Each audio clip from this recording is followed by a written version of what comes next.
With a population of over 400,000 people, Omaha is the largest city in Nebraska.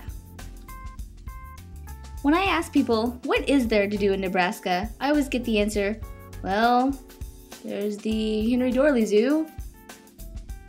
If you weren't here at the beautiful old market, where else would you be? Have you been to Omaha's Henry Doorly Zoo yet? I have one. They have a ton of attractions, things that I think it's one of the top zoos in the country.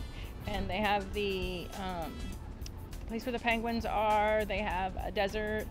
They also have a new exhibit, I'm not sure what it is, but it really is unique. No way, there's gotta be more to the city.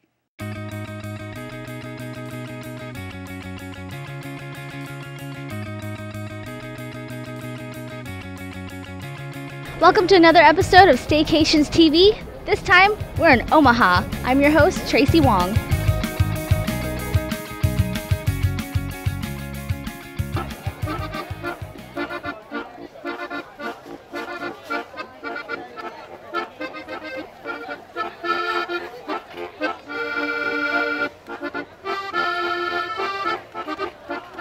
Another neat place to visit is the Farmers Market. They're located downtown in the Old Market and open Saturdays and Sundays.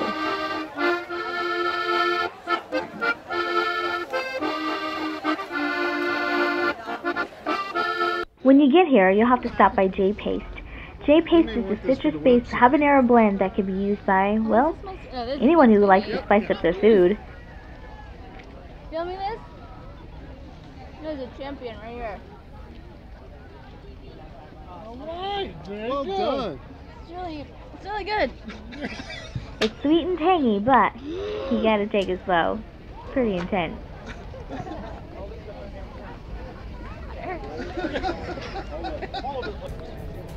It's a good thing I stumbled upon some root beer from Purple Cane Road.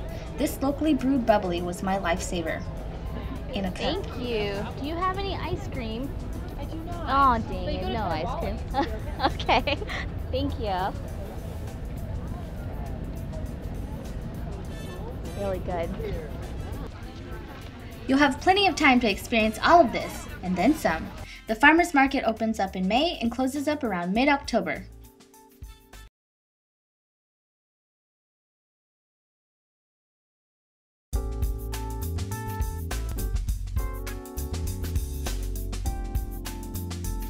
Probably wondering what's behind me right now. It's the pushpin of Omaha. They have these all around the city. Where are you gonna find yours?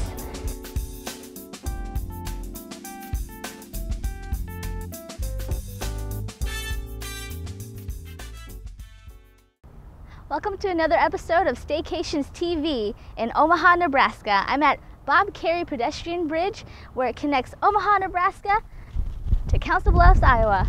Let's go take a walk.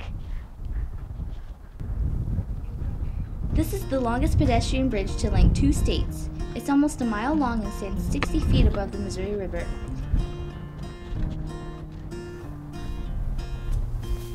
Welcome to Omaha! Wait, no, this is Iowa. This is Iowa. The bridge also has a spectacular view at night. The Omaha skyline with the lights aligning the bridge makes for a romantic 15 to 20 minute stroll from one state to another. Talk about impressing your date.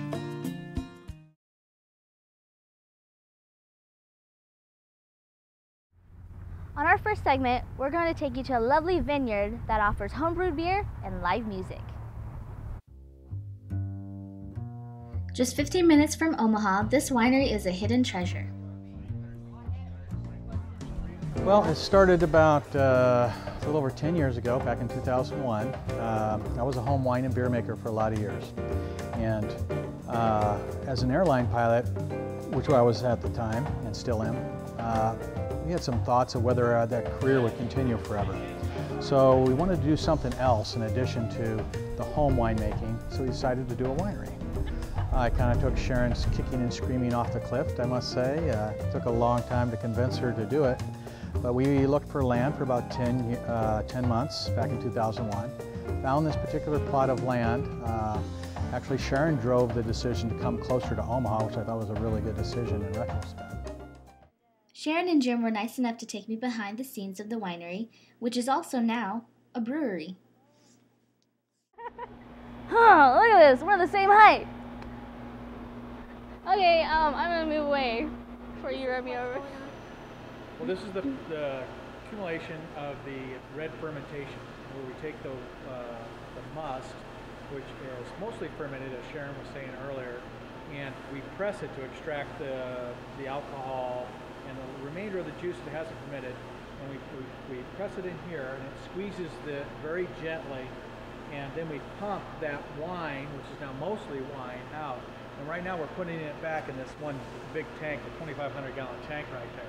We'll hold it there for a few days and pump it out. Well, that'll let some of the other solids that are still in there drop to the bottom, and we'll pump the wine off of that. It gives us a clearer wine. I'm going to use another finger right here.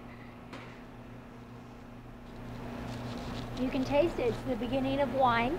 You can taste the alcohol in it. It's still got some sugars in it. It hasn't fermented all the sugars out of it. I put this on bread. Peanut butter and jelly wine. Wine jelly? Salt Lake City for a couple of years back, where it wasn't real easy to get beer, and so he's come home and said, we're making beer. We hired a brewmaster to help us start making the beer. This year? This year. Okay. This summer. And it has been a hit because there's been a lot of people that have wanted to come out with their friends, but they don't drink wine, and they don't care for it, or they're just not wine drinkers at all.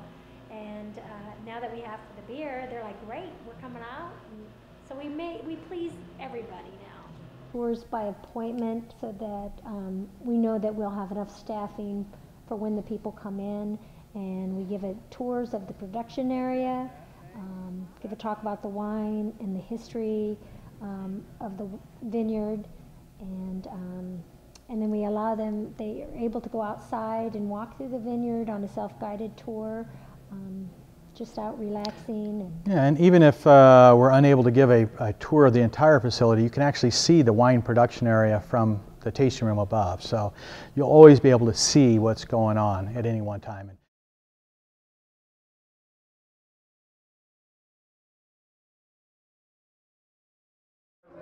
Rough your mouth. See that? Yes. All right. Now, what you do, now what? All right. Don't you quit that. Oh. All right. You take a little sip of wine. Just wait. Let me show you first.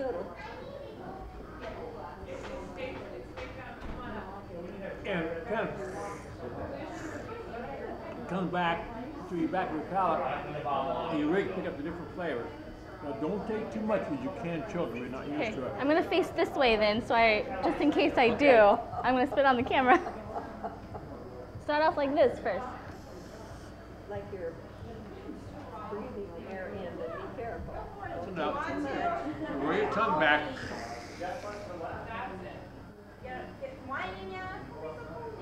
I got a stronger flavor.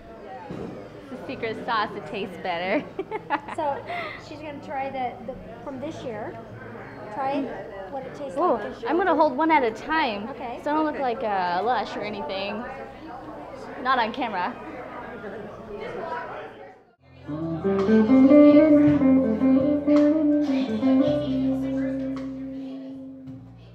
We have Friday night music from April 1st, actually all the way through the end of October.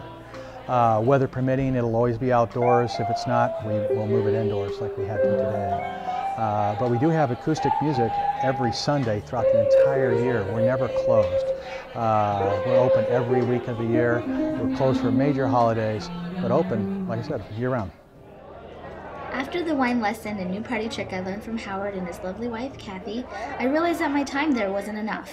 I loved meeting new friends at the winery, loved the beautiful fresh country air, and especially being able to soak up the immaculate sunset over the hill. I will definitely be back here soon. Everyone here has been so hospitable and I really enjoyed my stay here. But this adventure has to end so our next one can begin. Thank you for letting me be your host. I'm Tracy Wong. Stay tuned next time to see where we may go on your staycation. See ya!